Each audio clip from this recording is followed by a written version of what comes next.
Hello everyone and welcome to the summers. तो अगर आप चाहते हैं कि आपके पौधे गर्मियों में भी ऐसे हरे भरे रहें, गर्मियों से आपका टेरेस गार्डन बर्बाद ना हो, तो ये 5 टिप आप ज़रूर अपनाएं। तो उन 5 टिप पे जाने से पहले हम समझते हैं कि गर्मियों में अटैक कहाँ से होता है। तो क्या आपको लगता है कि गर्मियों में हीट अटैक सिर्फ यहाँ ऊपर से होता है? तो गलत। अटैक सिर्फ ऊपर से नहीं होता, नीचे से भी होता है। तो समझते हैं कि ये कैसे होता है। तो सबसे पहली चीज़ तो आप ये समझ चुके हैं कि डायरेक्ट हीट आती है सन से। जैसे अभी देखिए मार्च है और धूप कितनी तेज़ हो चुकी है। इतनी तेज़ धूप के बाद ऊपर से पौधों के ऊपर गर्मी बढ़ती है। जब ये गर्मी ऊपर से जब बढ़ती है तो पौधे कुछ कुछ मुरझाने लगते हैं गर्मी की वजह से। अब उसी गर्मी की वजह से क्या होता है कि जो छत है वो भी गर्म हो जाती है। अब जब ये छत गर्म होगी तो इस पे जो पौधे रखे होंगे उन पे भी हीट इम्पैक्ट आएगा। जैसे सपोज़ करिए मैं यहाँ पौधा रख दूँ तो उसको नीचे से भी गर्मी मिलेगी, ऊपर से भी गर्मी मिलेगी। तीसरा, जब आप प्लास्टिक पॉट यूज़ करेंगे तो ये प्लास्टिक भी गर्म होगा। इस प्लास्टिक के गर्म होने से अंदर की मिट्टी भी गर्म होगी। तो कितने पॉइंट हो गए? 3। अब जब आप किसी भी चीज़ में मिट्टी या पानी डाल देंगे तो अंदर मिट्टी के अंदर हीट जनरेट होगी। तो क्या वो हीट बाहर निकल पाएगी? अगर नहीं निकल पाएगी तो पौधा फिर डैमेज होगा, क्योंकि सीधा हीट रूट्स तक पहुंचेगी। तो ये है वो चीज़ें जहाँ पर पौधे को गर्मी से डायरेक्ट हिट मिलती है। इसके अलावा एक चौथी चीज़ जो हम ज़्यादातर भूल जाते हैं ध्यान देना, वो है गर्म हवाएं। ऊपर से जब पत्ते के ऊपर धूप पड़ती है तो सिर्फ ऊपर वाला जो ये पार्ट है ये हीट अप होता है, नीचे से नीचे वाला। लेकिन जब हवा चलती है तो इस पूरे पौधे का एक एक पार्ट जो है वो हीट होता है और हर एक पार्ट पर गर्मी का अटैक होता है। तो चलिए जानते हैं कि इस गर्मियों में अपने टेरेस गार्डन को आप कैसे बचाएं। तो सबसे पहला आपको लगा लेना चाहिए इस ग्रीन शेड। अभी टेम्परेचर दिल्ली में 32 क्रॉस नहीं हुआ है, इसलिए मैंने आप देख रहे हो कोई ग्रीन नेट नहीं लगाया। जब ये टेम्परेचर 32 क्रॉस हो जाएगा तो मैं यहाँ एक ग्रीन नेट लगा दूंगा। एटलीस्ट 50% वाला आप लगाएं, बियॉन्ड 70% आप ना जाए। तो मेरा सजेशन रहेगा आप 50 to 70% का ले, क्योंकि कुछ धूप पौधों को चाहिए होती है। बहुत लोग यहाँ क्या करते हैं कि जो ये शेड लगाते हैं ये 70-80% ब्लॉकेज का ले लेते हैं, जिसमें बिल्कुल धूप आ ही नहीं पाती है और पौधे वैसे ही बर्बाद हो जाते हैं। तो कोई प्रोडक्शन नहीं मिलती। अगर आप एटलीस्ट 50 का लगाएंगे तो आपको जो है ऐसे प्रोडक्शन जो है गर्मियों में मिलती रहेगी। दूसरी टिप, आप कुछ ऐसे पौधे लगाएं जिनको आप अगर ज़्यादा केयर टेक नहीं कर पाते हैं, जो हीट टॉलरेंट है, जैसे कि विंका यानी कि सदाबहार। अब ये सदाबहार कई वैरायटीज़ में आता है। जैसे देखिए मैंने 2 वैरायटीज़ लगा रखी है, एक वो डार्क पिंक है, एक ये लाइट पिंक है। आप ये विंका लगा सकते हैं। विंका जो है वो बहुत हीट टॉलरेंट पौधा है, कुछ नहीं होता। फ्रूट में आप चाहें तो बारीवन माल्टा लगा सकते हैं, ये भी एक हीट टॉलरेंट पौधा है। आप जामुन लगा सकते हैं, आप मौसमी लगा सकते हैं। अगर आप स्पेसिफिकली फूलों की बात करेंगे तो मैं कहूँगा आप लगाइए गुड़हल, एक्सोरा और विंका, ये तीनों आप लगा सकते हैं। जो मैरीगोल्ड है यानी गेंदा, वो भी कुछ कुछ लिमिट तक हीट टॉलरेंट करता है, लेकिन एक टाइम के बाद वो भी हीट नहीं कर पाता, तो मैं उसको यूजुअली सजेस्ट नहीं करता। मेरा सजेशन रहता है कि आप विंका लगाइए। बहुत अलग अलग वेराइटीज़ के आते हैं, अलग अलग कलर्स में आते हैं। पर्पल भी आता है, वाइट भी आता है, light pink, dark pink, red, आप वो सब लगा लीजिए। पानी बहुत कम लेता है, क्योंकि इनके जो ऊपर की ये लेयर होती है ना, बहुत क्या कहते हैं इसको, चिकनी शाइनी लेयर है।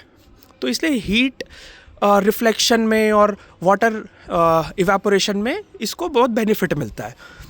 आप जामुन लगा सकते हैं, ये भी बहुत हीट टॉलरेंट पौधा है। आप चेरी लगा सकते हैं, मौसमी लगा सकते हैं, जैसे मैंने वहाँ लगे। वो देखिए वहाँ तो मैं नेट भी नहीं लगाऊंगा, वो पूरी गर्मी ऐसे ही रहेगा।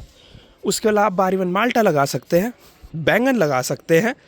टमाटर अवॉइड करिए, अगर आप ज़्यादा केयर टेक नहीं कर पाएंगे तो टमाटर को अवॉइड करिए। मिर्ची आप लगा सकते हैं। घिया, तोरी, ये मैं कहूँगा आप अवॉइड करिए अगर आप ज़्यादा टेक केयर नहीं कर सकते। तो अभी के लिए यानी कि मानसून तक के लिए इनको होल्ड कीजिए, ये मत लगाइए।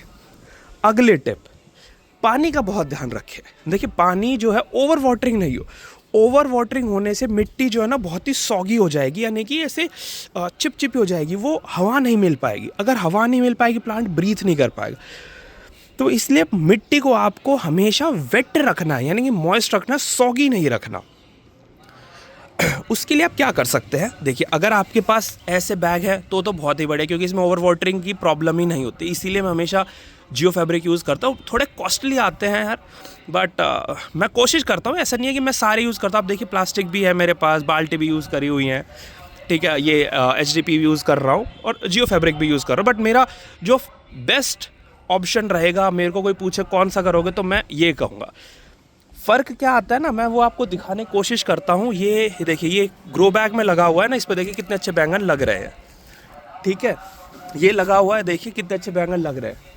अब मैं वहीं आपको दिखाता हूँ, एक ये बैंगन है, देखिए ये HDP में लगा हुआ है, लेकिन इस पे अभी प्रोडक्शन हो नहीं पा रही क्योंकि इस पे हीट होने लग गया है, तो प्रोडक्शन में भी फ़र्क पड़ता है। तो आप इस तरह के ग्रो बैग ले सकते हैं। नेक्स्ट इज़, आप, मेरा सजेशन होगा कि डेली वाटरिंग करें थोड़ा थोड़ा। अगर आप डेली वाटरिंग नहीं कर सकते हैं या आप काइंड ऑफ फ्लड वाटरिंग करते हैं, यानी जैसे मैं भर के डालता हूँ, तो आप एक बार कीजिए, शाम को ज़रूर नोटिस कीजिए, अगर आपको लगे कोई पौधा जो है वो मुरझा गया तो उसमें पानी ज़रूर डालें। जैसे अभी मैं आपको एग्जांपल दूँ तो मैं आपको एग्जांपल देता हूँ इसी पौधे का। देखिए इसकी जो मिट्टी है ना, वो देखिए हल्की हल्की, धूप थोड़ी ज़्यादा है इसलिए देख नहीं पा रहे, देखिए हल्की हल्की जो है वो गीली है और वहीं सूखी है। अब मैं शाम को आके देखूंगा कि इसका क्या स्टेटस है, क्या इसमें अभी बहुत ज़्यादा मॉइस्चर है या बहुत ड्राई हो गया है, पत्ते झड़ने लग, मुरझा गए, तो मैं इसमें दोबारा पानी डाल दूंगा या नहीं डालूँ। और अगर आपके पास थोड़े से एक्स्ट्रा मनी आप इन्वेस्ट कर सकते हैं तो ड्रिप वाटरिंग लगाई। लेकिन ये देखिए मैंने इतनी छोटी सी छत पे है ना, लगभग 80 to 100 प्लांट्स हैं, तो मैं इन सब में ड्रिप वाटरिंग नहीं लगा सकता, बहुत ज़्यादा कॉस्टली हो जाएगा, तो मैं फ्लड वाटरिंग करता हूँ। आपको बस ध्यान रखना कि पानी मेंटेन करिए, उसको सूखा मत रखिए। नेक्स्ट इज, अगर आपको लगता है कि पानी आप बहुत ज़्यादा कर रहे हैं, जैसे दिल्ली में बहुत एरियाज में पानी की दिक्कत है, तो आप अपने जो पौधे वो कम कर दीजिए। जैसे ये देखिए मैंने ये खाली छोड़ दिया, ये खाली छोड़ दिया, इसमें मैं कोई पौधा नहीं लगा रहा हूँ। वैसे आप ये देखिए मैंने यहाँ भी ये खाली छोड़ा हुआ है, तो इस तरीके से मैंने 3 पौधे खाली छोड़ दिए, वहाँ एक छोटा सा खाली छोड़ा। मैं इसमें पौधे नहीं लगाऊंगा क्योंकि मेरे को पता है कि भाई जितने कम पौधे रहेंगे मेंटेन करना उतना अच्छा रहेगा। मैं प्लांट में लगा दूँ, टाइम इन्वेस्टमेंट हो, मनी इन्वेस्टमेंट हो, एनर्जी इन्वेस्टमेंट हो और रिजल्ट कुछ भी ना निकले, तो अवॉइड करिए। तो अगर आपके पास 100 पौधे हैं तो कोशिश करिएगा 25% हम कम लगाएं, उसको हम उसमें लगाएंगे, उनको पूरी गर्मी खाली छोड़ दीजिएगा, मिट्टी भी सैनिटाइज हो जाएगी, पानी भी बचेगा और मेंटेनेंस का टाइम भी बचेगा। Next is pest management. अभी गर्मियों में बहुत ज़्यादा पेस्ट अटैक होंगे, जैसे मैं दिखाता हूँ, ये है मेरा बैंगन का और इस पर रेड माइट अटैक हो गए। आज मैं इसका ट्रीटमेंट करूँगा शाम को। इस पर मैं अभी फ़िलहाल नीम ऑयल का स्प्रे करूँगा क्योंकि देखता हूँ कि नीम ऑयल से कंट्रोल नहीं हो पाता है तो वो करूँ। नीम ऑयल का स्प्रे आप सूरज ढलने के बाद, या मैं कहूँगा किसी भी तरीके का इंसेक्टिसाइड जो आप यूज़ करें वो सूरज ढलने के बाद यूज़ करें। सूरज ढलने से पहले अगर आप करेंगे तो देखिए मैं आपको एग्जांपल दिखाता हूँ, ये हो जाएगा। ये मैंने अर्ली मॉर्निंग इस पर स्प्रे कर दिया था, देखिए पूरा इसका पत्ता जो है वो पूरा जल गया है, ठीक है। तो गलतियाँ सबसे होती है, मुझसे भी हो गई यार, अवॉइड करिए। सुबह के टाइम बिल्कुल मत दीजिए, कुछ बिल्कुल भी नहीं, चाहे 4 बजे और 4:30 बजे नहीं, सूरज ढलने के बाद आपको स्प्रे करना है। नीम ऑयल स्प्रे कर रहे हैं एवरी 7 डेज़ में एक बार, यानी कि हफ्ते में एक बार रूटीन बना लीजिए, स्प्रे करना है। या तो 10,000 ppm या उससे ऊपर 3 ml से 5 ml पर लीटर स्प्रे करिए, तो इससे आप पेस्ट कंट्रोल कर पाएंगे।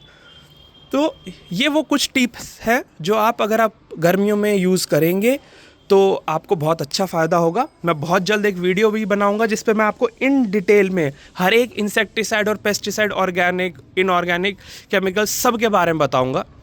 अगर आपको कंटेंट अच्छा लग रहा हो तो प्लीज़ कमेंट कीजिए, लाइक कीजिए, बेल आइकन दबाइए, सब्सक्राइब करिए, बेल आइकन का नोटिफिकेशन ऑन करिए ताकि आपको हमारी आने वाली वीडियो का नोटिफिकेशन सबसे पहले मिल सके। मैं बहुत जल्द एक वीडियो लाऊंगा इन डिटेल, थोड़ी लंबी होगी बट इन डिटेल पेस्टिसाइड के बारे में, जिसमें मैं एक पेस्टिसाइड बताऊंगा कि अगर कौन सी अटैक हो गया है, जैसे रेड माइट हो गया, वाइट फ्लाई, तो आप कौन सा कर सकते हैं। और अभी एक बहुत बड़ा मिसकंसेप्शन है कि सिर्फ नीम ऑयल ऑर्गेनिक है, नहीं, मैं उसमें बहुत सारे ऐसे और अलग अलग ऑर्गेनिक सॉल्यूशंस दिखाऊंगा जिसको आप पेस्ट कंट्रोल में यूज़ कर सकते हैं। तो उम्मीद करता हूँ आपको हमारा कंटेंट अच्छा लगा होगा, तो जुड़े रहिए हमारे चैनल के साथ। मिलते हैं अगली वीडियो में, तब तक के लिए नमस्कार।